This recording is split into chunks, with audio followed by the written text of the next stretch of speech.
Surabaya Mengaji. Yuk, dukung dakwah Surabaya Mengaji. Salurkan harta terbaik Anda untuk operasional dakwah.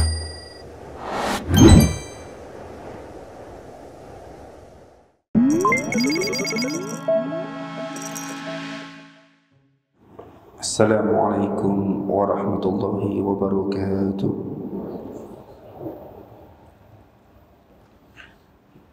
Alhamdulillah, wassalatu wassalamu ala rasulillah wa ala alihi wa sahbihi wa man wala. Wala hawla wala quwwata illa billah.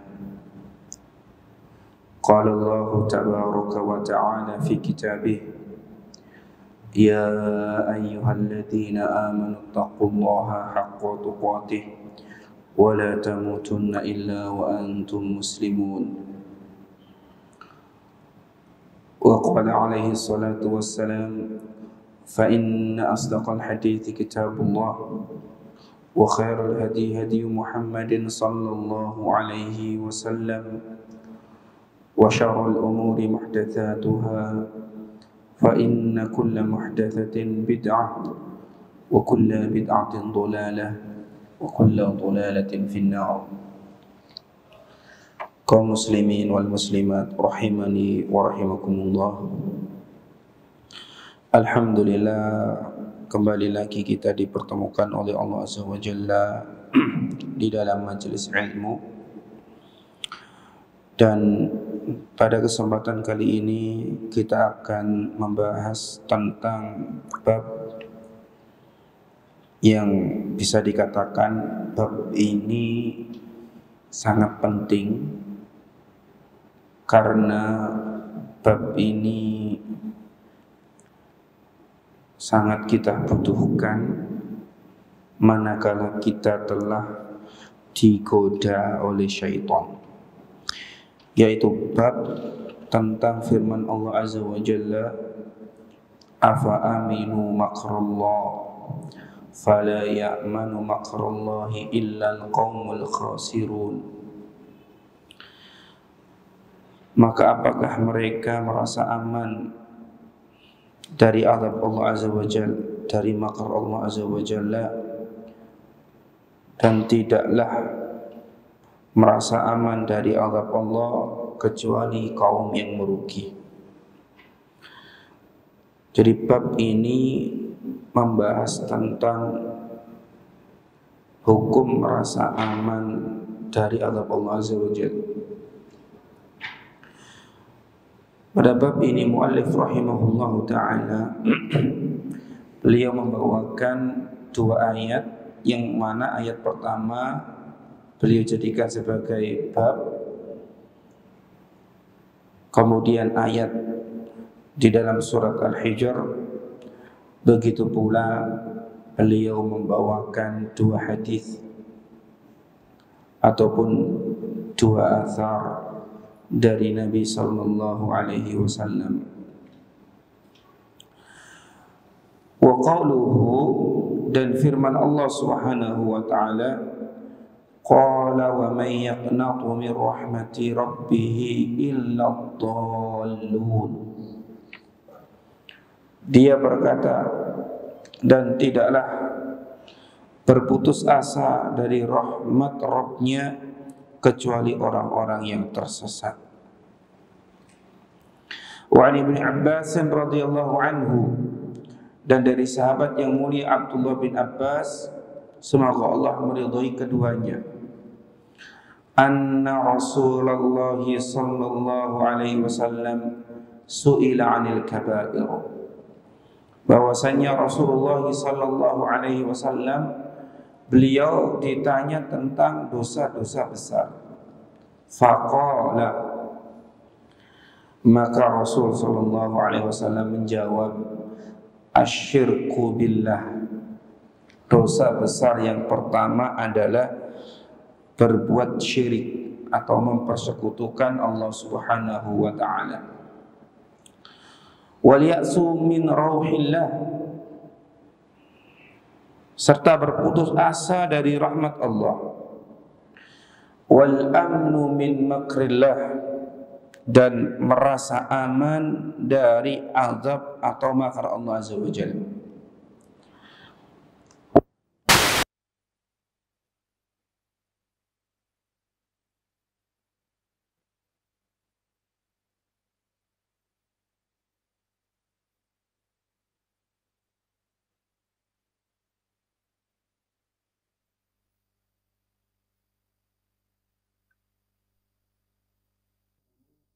Rahmatillahi wal ya'su min rauhillahi. Dosa yang paling besar atau sebesar-besar dosa adalah al-isyraku billah, mempersekutukan Allah Azza wa Jalla. Wal amnu min makrillah, serta merasa aman dari siksa Allah, merasa aman dari makar Allah. Wal qunutu min rahmatillah, dan berputus asa dari rahmat Allah. Wal ya'su min rauhillah, serta berputus asa dari pertolongan Allah Subhanahu wa ta'ala. Ma'asyiral muslimin wal muslimat rahimani wa rahimakumullah. Pada bab ini ada beberapa permasalahan yang ingin disampaikan atau dijelaskan oleh muallif. Permasalahan pertama adalah maksud dari bab ini at-ta'kidu ala wujubi an yakuna al-'abdu mu'alliqan qalbuhu baina ar-raja'i wa 'adamil qunuti. Pada bab ini terdapat penekanan akan kewajiban seorang hamba berupa hatinya senantiasa bergantung antara rasa harap kepada Allah wa adamil qunut, dan tidak berputus asa, wa bainal khaufi min Allah wa adamil amni min makrillah, dan juga antara rasa takut kepada Allah serta tidak merasa aman dari azab Allah. Wa laqad dhalla aqwamun ghallabur raja'a wa aqwamun ghallabul khaufa. Telah tersesat sekelompok kaum yang mereka melebih-lebihkan sisi harap, begitu pula tersesat kaum yang melebih-lebihkan sisi khauf. Jadi kaum muslimin itu di antara dua hal ini, di antara roja dan di antara khauf. Ya. Dan yang dimaksud dengan bab ini adalah ada peringatan dari muallif bahwasanya merasa aman dari makar Allah, merasa aman dari azab Allah adalah termasuk dosa yang paling besar yang bisa menyebabkan hilangnya tauhid. Begitu pula berputus asa dari rahmat Allah termasuk dosa besar. Nanti di sini akan dijelaskan kisah dari Umar bin Khattab radhiyallahu anhu terkait hal ini. Jadi seorang mukmin, dia dalam menjalani kehidupan di dunia ini berada dalam dua keadaan, bainar raja'i wal khaufi, antara rasa harap kepada Allah dan rasa takut kepada Allah. Di tengah-tengah, tidak boleh melebihkan roja ataupun tidak boleh melebihkan khauf. Sebagian salaf mengatakan, sebagaimana yang dinukil oleh Al-Imam Ibn Taimiyah rahimahullah ta'ala,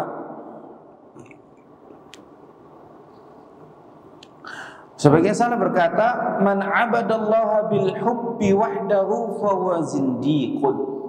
Siapa yang menyembah Allah hanya karena cinta, maka dia itu zindiq. Zindiq adalah orang yang menampakkan keislaman namun dia menyembunyikan kekufuran. Ini diantara pengertian dari zindiq. Wa man 'abadahu bil khawfi wahdahu fahuwa haruriyun. Siapa yang menyembah Allah hanya karena takut saja, maka dia itu haruri. Haruri itu khawarij. Khawarij.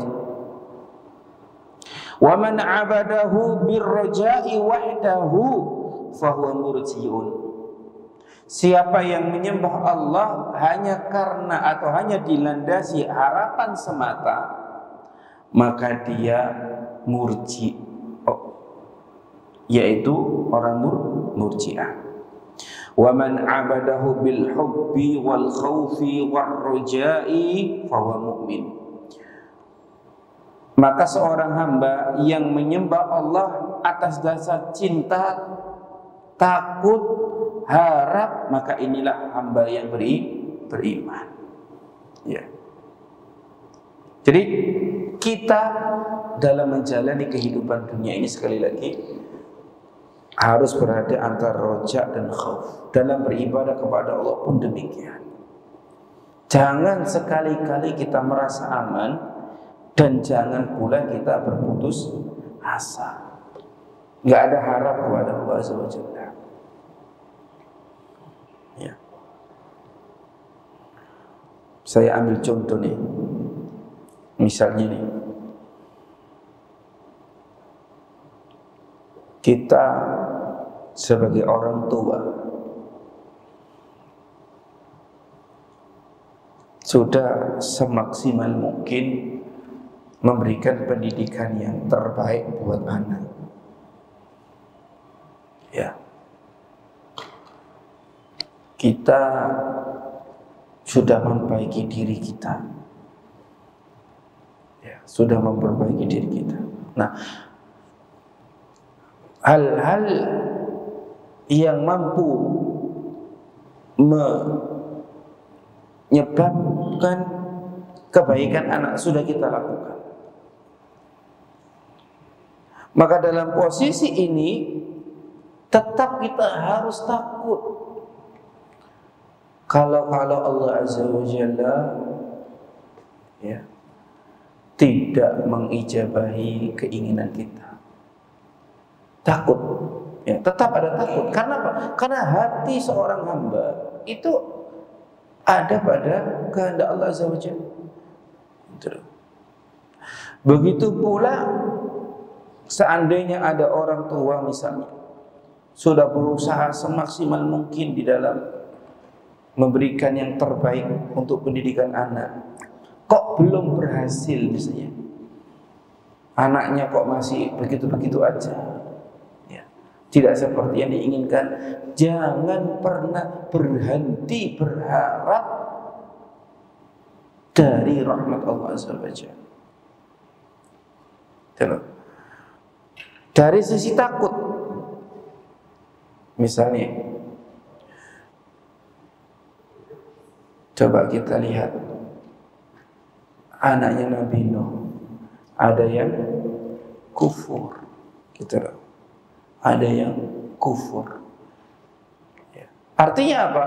Kadang sebagian di antara kita menyombongkan diri, saya soleh, anak pasti soleh, ya, gitu kan.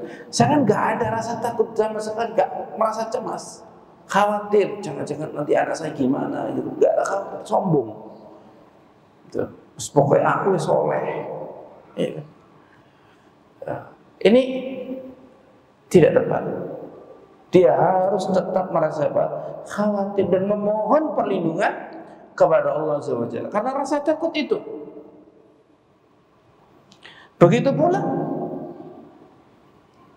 kadang kita disebabkan melihat diri kita terlalu, ya ini sudah dianggap soleh, menganggap dirinya soleh misalnya. Kemudian orang-orang yang dia anggap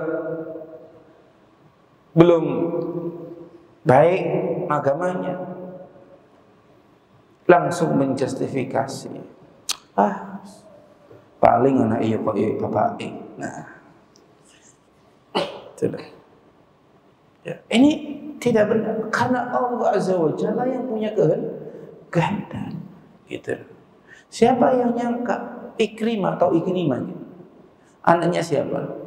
Abu Jahal jadi sahabat yang mulia. Siapa yang menyangka? Gitu. Padahal bapaknya itu kalau bahasa kasarnya dedengkotnya orang yang memusuhi Nabi sallallahu alaihi wasallam. Tapi ternyata Allah takdirkan anaknya menjadi sahabat dan banyak. Ya. Seperti Abu Hudzaifah. Ya. Anak Abu Hudzaifah bin Abi Rabi'ah. Ya. Sofwan bin Umayyah bin Khalaf. Bapak-bapak mereka dulu orang yang menentang dakwah Nabi sallallahu alaihi wasallam. Tapi ketika Allah sudah berkehendak, kun fayakun. Artinya apa? Kita tetap harus berada di antara al-khauf war raja dalam segala hal, dalam perkara dunia maupun dalam perkara agama. Gitu. Kita tidak melebihkan diri sisi roja misalnya. Anaknya Abu Jahal aja ada yang jadi sahabat. Kak popo aku omben-omben gitu kan. Be anakku jadi kiai. Tidak seperti itu juga. Itu ghallabu raja. Gitu loh. Ini apa? Ghallabu ar-raja. Berat di sisi rojanya. Gitu loh. Terus aku soleh, pasti anakku soleh. Ya. Gak ngerasa takut nanti anaknya tergoda misalnya. Ini pun juga ya, harus antara apa? Khauf dan roja. Nah, ini sifat seorang mukmin. Dikatakan oleh syarih bahwasanya di antara sifat orang-orang yang mendustakan Rasulullah sallallahu alaihi wasallam atau mendustakan para rasul, mereka itu merasa aman dari azab Allah. Gitu. Fa idza ra'au an-ni'ama ta'tihim itma'annu wa aminu min 'adzabillahi ma'annahum mustahiquna lahu. Maka apabila mereka melihat nikmat-nikmat Allah datang kepada mereka, hati mereka tenang dan merasa aman dari azab Allah. Padahal hakikatnya mereka itu adalah orang-orang yang berhak mendapatkan azab. Wal wajibu 'alal muslimi an yaj'al fi qalbihi al-khawf min Allah. Maka wajib bagi seorang mukmin untuk menjadikan hatinya selalu takut kepada Allah Azza wa Jalla.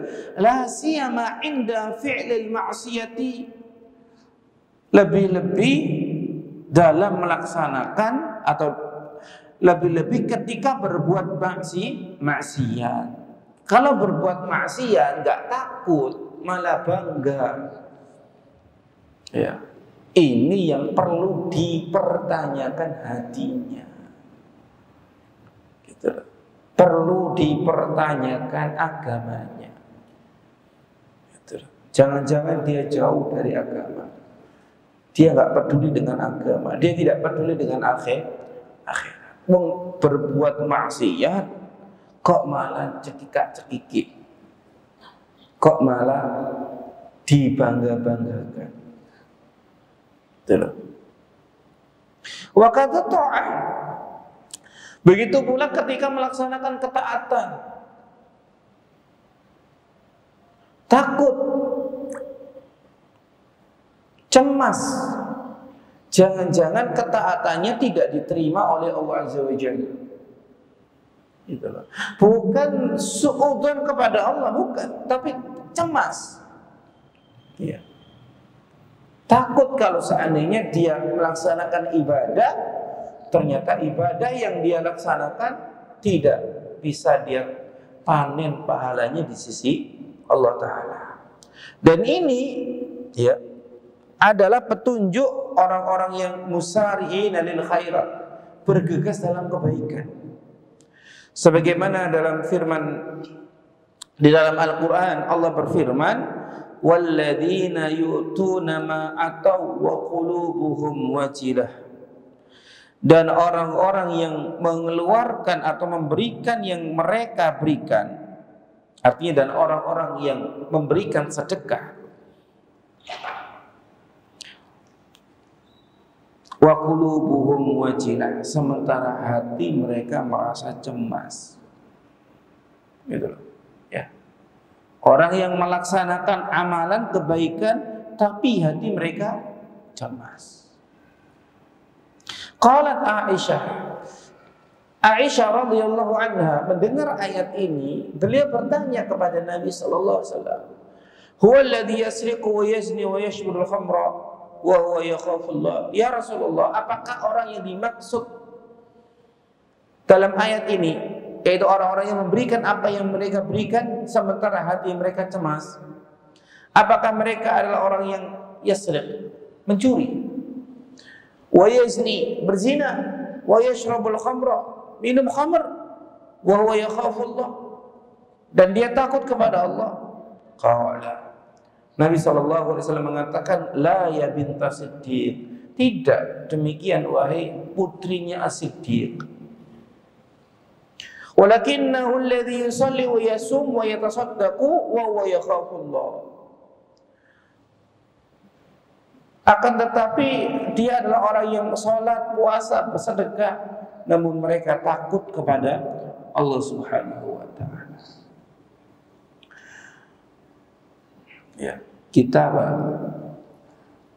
kalau diberi nikmat, misalnya habis sholat dapat nikmat, habis melaksanakan ketaatan dapat nikmat, bertambah rezekinya, senang apa sedih? Senang apa sedih? Senang. Ya. Alhamdulillah, ini manfaat sholat ini. Ya. Alhamdulillah. Ya. Ya. Ini kita nih. Kalau sahabat yang mulia Abdurrahman bin Auf, beliau sedih. Al-Imam Nawawi rahimahullah ta'ala, beliau pernah membawakan satu hadis dalam Riyadhus Shalihin, menceritakan bahwasanya suatu ketika Abdurrahman bin Auf puasa.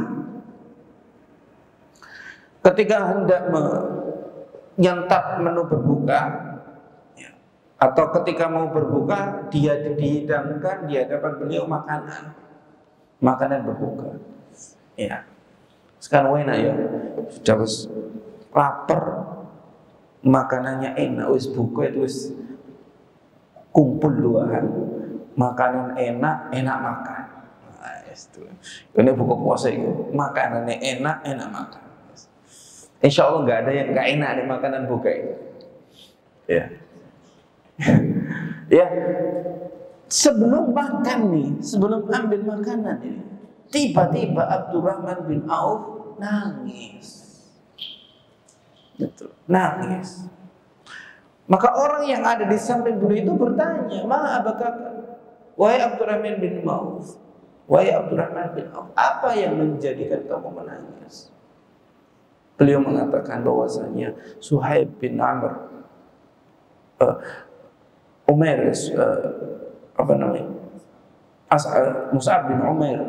Mus'ab bin Umair, beliau lebih baik dari aku. Ya, Ammar bin Yasir, beliau lebih baik dari aku. Beliau menyebutkan nama-nama sahabat. Mereka semua lebih baik dari diriku. Tapi mereka tidak pernah mencicipi kenikmatan yang aku cicipi saat ini. Aku takut ini adalah balasan akhirat yang Allah segerakan untukku, sehingga di akhirat aku tidak mendapatkan apa-apa. Ya. Ini Abdurrahman bin Auf, bukan kita. Para sahabat Nabi SAW semuanya demikian. Hatinya apa? Bergantung kepada akhirat, takut. Ya. Jadi melihat akhirat itu kayak melihat sesuatu yang benar-benar ada di hadapan mereka, kayak nyata gitu loh. Ya. Kita kan melihat akhirat itu kayak ngimpi. Ya. panjenengan misalnya dapat jatah di surga misalnya. Misal ini ono dalile panjenengan siapa Pak namanya? Hah? Apa? Nefli. Misalnya ono dalile ya. Nefli di surga ya. Kira masih rajin sholat di masjid. Ya. Kita kelasnya apa? Kelasnya cemen ya. Kelasnya itu apa? Rendah. Jangan surga, melu tes saja, wis lulus, gak bakal persiapan. Iya. Unas lulus pokoknya, belajar nggak belajar lulus, wis yang penting lulus kalau belajar. Ini kita. Tapi para sahabat tidak demikian. Umar bin Khattab dijamin surga oleh Allah, dijamin surga. Rasul sallallahu alaihi wasallam sudah menjelaskan Umar di surga, jelas nih. Itu seperti halnya Nabi masih tanya kepada Hudzaifah bin Yaman. Tanya apa?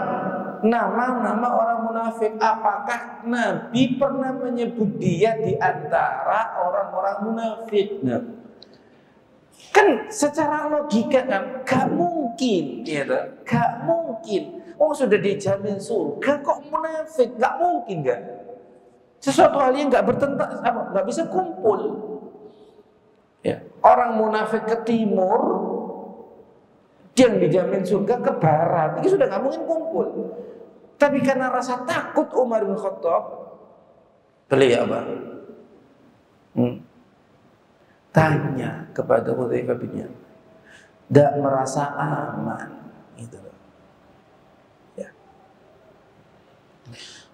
Pada bab ini, Mu'allif rahimahullah ta'ala menyebutkan beberapa dosa besar. Yang pertama adalah al-qunutu min rahmatillah, berputus asa dari rahmat Allah. Wa huwa istib'adul khairi wal ihsani minhu. Berputus asa dari rahmat Allah adalah merasa jauh dari kebaikan serta perbuatan baik dari Allah SWT. Ya, merasa seakan-akan Allah tidak akan memberinya kebaikan, merasa seakan-akan Allah tidak akan berbuat baik kepada dirinya. Ya. Wa min dzalik, ya. Dan di antara bentuk berputus asa dari rahmat Allah adalah istib'adul faraj. Ya, merasa jauh dari jalan keluar. Ya. Seseorang dihadapkan satu masalah, kemudian dia merasa bahwasanya Allah tidak akan mungkin memberikan dia jalan keluar dari masalahnya. Ini termasuk apa? Al-qunut min rahmatillah, putus asa dari rahmat Allah.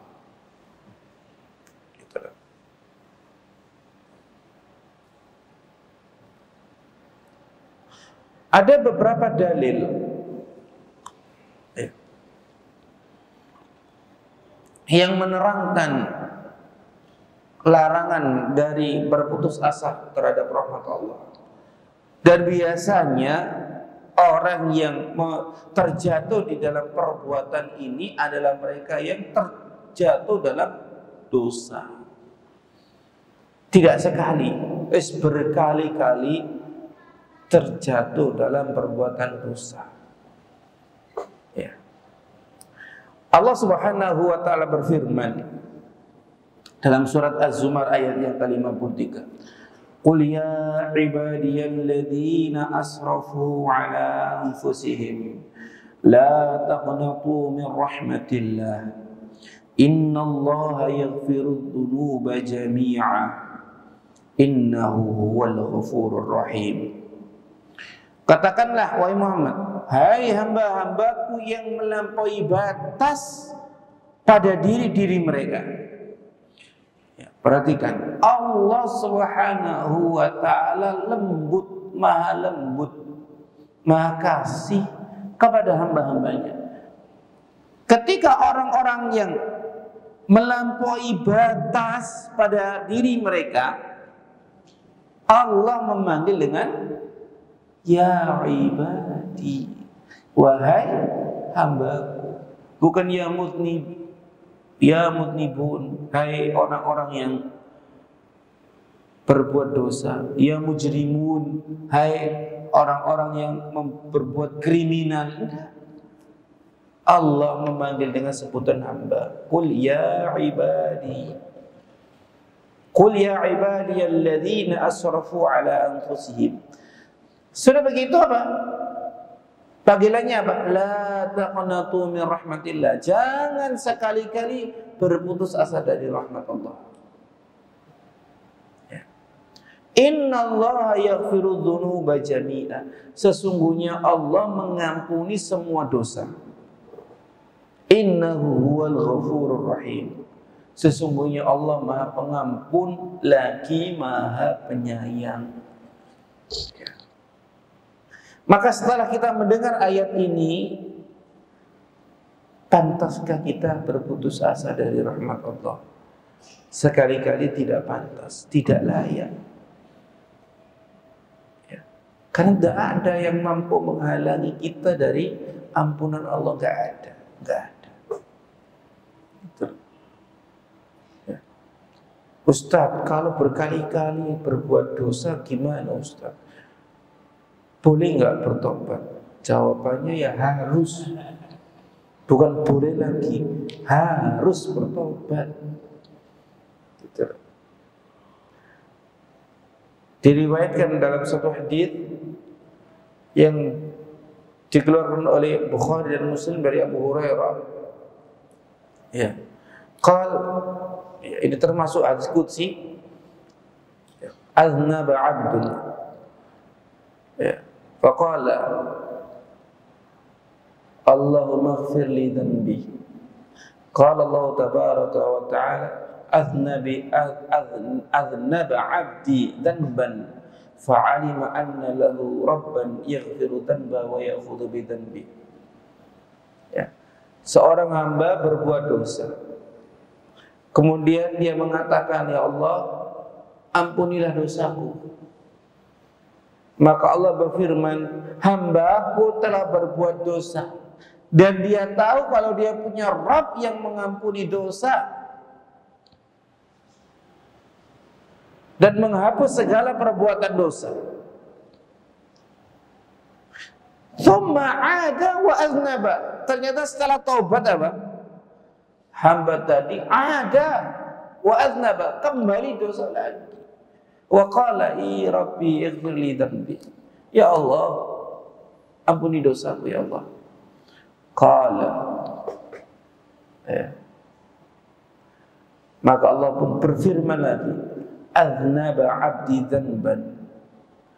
Hambaku telah berbuat dosa.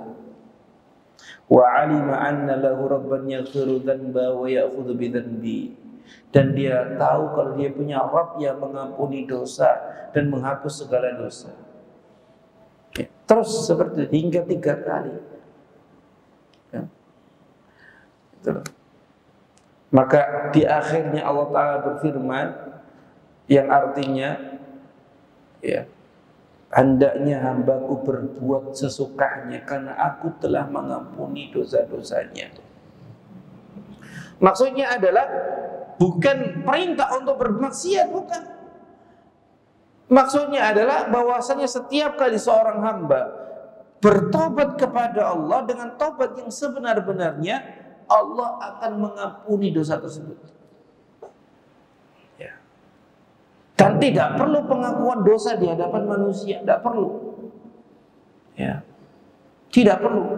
Kita pun seandainya punya kenangan dosa masa lalu nih, nggak ada yang tahu nih, nggak ada yang tahu kecuali Allah. Kemudian kita, jangan diceritakan, meskipun sebagai ibrah, pelajaran bagi orang. Ya, wis kamu tak usah mabuk-mabukan. Aku dulu mabuk-mabukan loh, nyesal loh. Gak ada yang tahu kalau kamu itu mabuk-mabukan. Gak usah diceritakan. Aku dulu seakan-akan bangga. Gitu. Kan Ustaz terus tobat. Iya sudah tobat, tapi nggak ada orang yang tahu, sudah nggak usah diceritakan. Betul. Sampai ada keterangan ini ada keterangan ini. Ya. Seandainya ada orang bertanya ya, kepada kita tentang dosa yang kita lakukan, kita tidak wajib untuk menjawabnya. Bahkan bahasa yang saya baca itu boleh berdusta. Ya. Dan tidak boleh ngetes orang. Kamu gitu ya, kamu gini ya, nggak boleh. Ya. Ya. Seseorang yang kita lihat secara zahir adalah orang yang baik, ya sudah kita hukumi zahirnya, jangan tajassus. Kamu gitu, jangan ya. Kalau seandainya iya, apa manfaatnya? Itu adalah aib yang saudara kita ingin ditutup gitu loh. Kenapa kita kok korek-korek gitu? Gitu. Ya.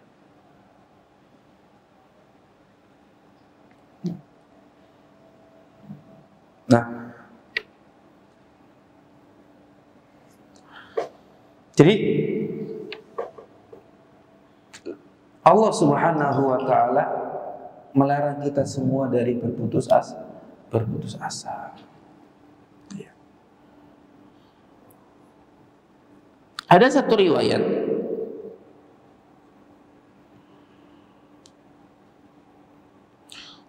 yang menceritakan tentang Qudamah bin Abdullah rahimahullah ta'ala.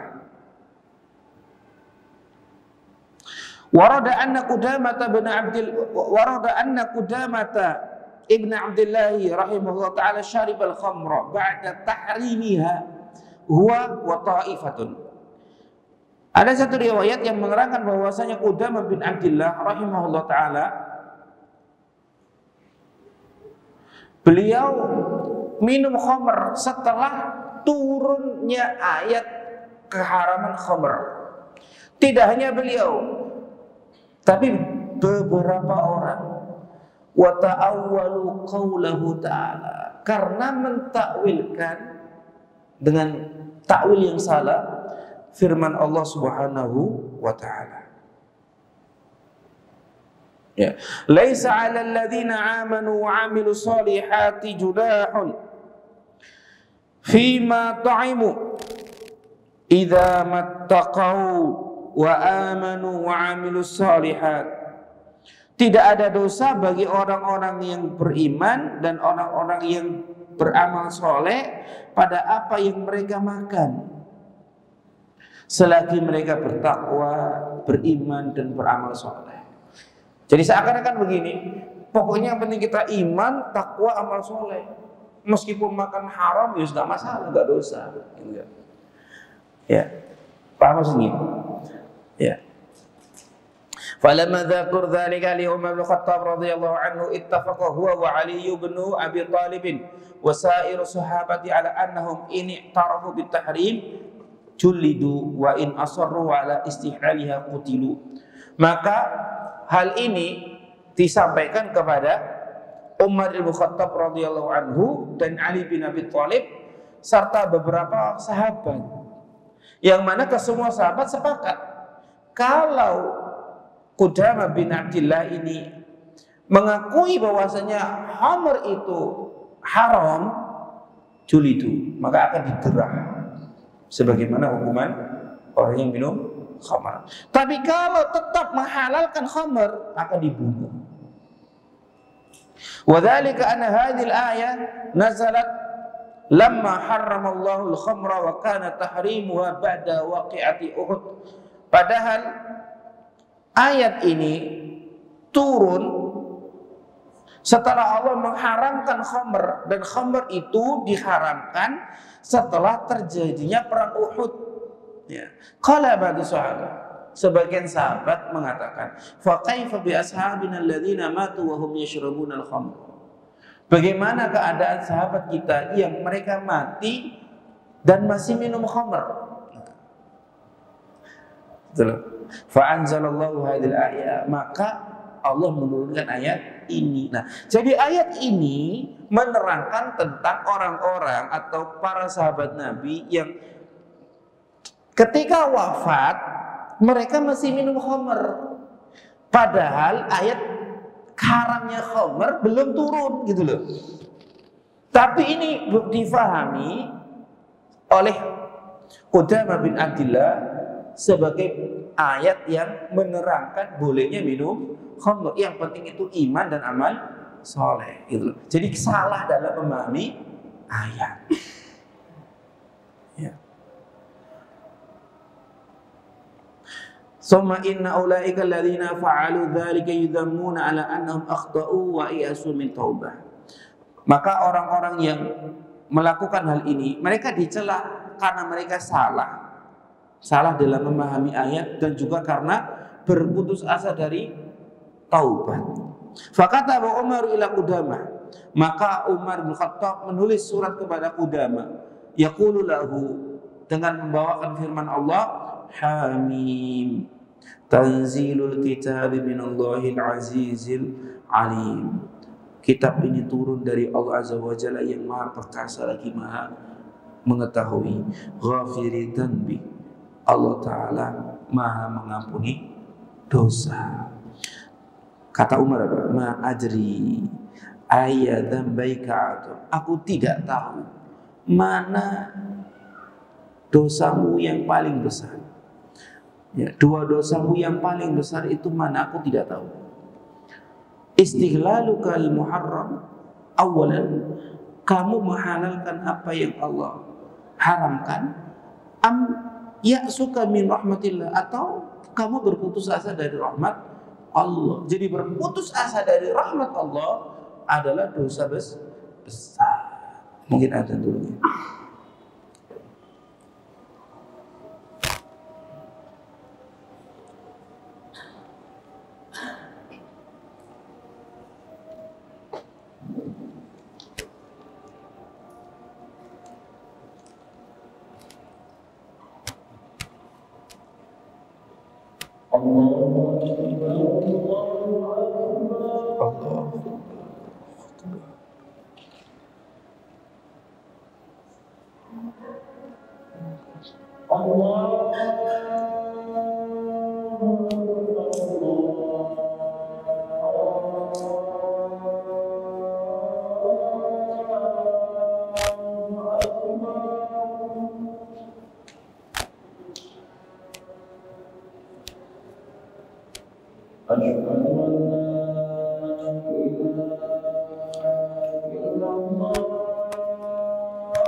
Kemudian dosa yang kedua adalah al-ya'su min rauhillah, putus asa dari rahmat Allah. Ini sama dengan yang pertama. Namun ada sedikit perbedaan, bahwasanya al-ya'su berarti merasa jauh mendapatkan apa yang diinginkan.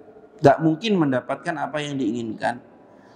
Kalau al-qunut itu tidak akan mungkin mendapatkan jalan keluar, tidak akan mungkin mendapatkan kebaikan dan perlakuan baik dari Allah Subhanahu wa taala.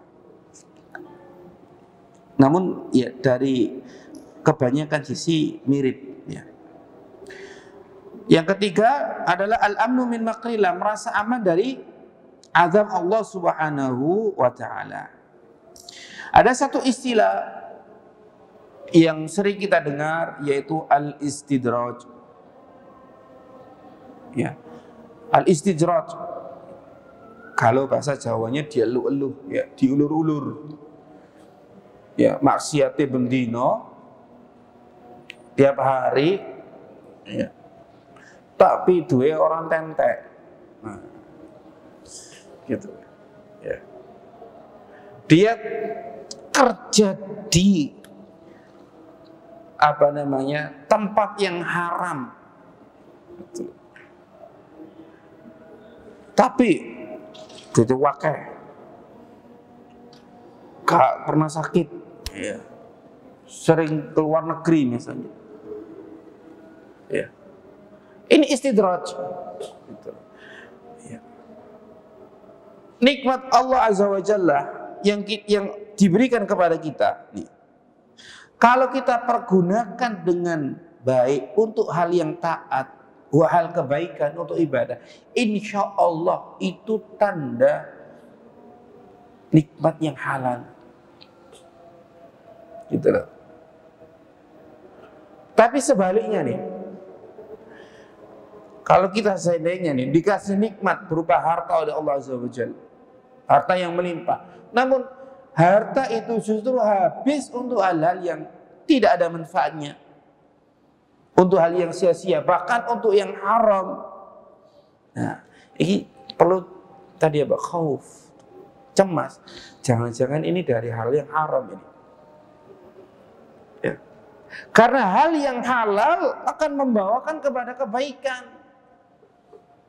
Kebaikan akan melahirkan kebaikan yang kedua, ketiga, keempat, dan seterusnya. Begitu pula hal yang haram akan membawa kepada keharaman yang lain gitu. Ya. Maka coba nih, ngampun nih.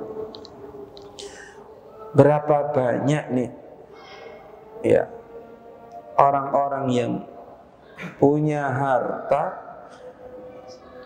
ya, tiap tahun menghabiskan miliaran rupiah untuk liburan ke negara Eropa, negara Amerika, negeri-negeri kafir, tapi nggak pernah sedikit pun hatinya terbetik untuk umroh atau ke Mekah. Padahal berapa sih ya bagi orang yang penghasilannya sudah M misalnya ya, kita cuma M1 aja, MI ya. Ya, bukan 1M, M1 MI ya. Ya bagi orang yang punya harta melimpah, misalnya penghasilnya 1 bulan M misalnya, menyentuh 1 M, jangan sampai 1 M, setengah M, dia bisa kok setiap bulan apa? Ke Mekah. Tapi berapa banyak orang yang, ya saya mau nyebut artis ya kok kayak enak gitu kan, miliaran,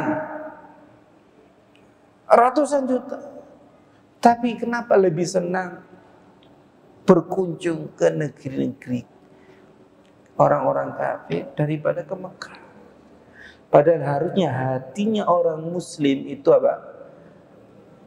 Rindu ke Baitullah, ke Ka'bah, rindu. Nah, ini apa? Orang yang demikian harusnya apa? Khauf, cemas, jangan-jangan ini hartanya dari usaha yang haram. Innallaha thayyibun la yaqbalu illa thayyib. Allah itu baik dan gak nerima kecuali yang baik. Nah, tadi istidraj ya. Ada orang dikasih nikmat oleh Allah Azza wa Jalla di tengah-tengah kemaksiatan yang dia lakukan.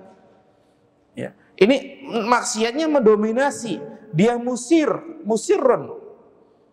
Enggak tobat. Ya. Nah, ini bisa saja apa? Istidraj, dilulu.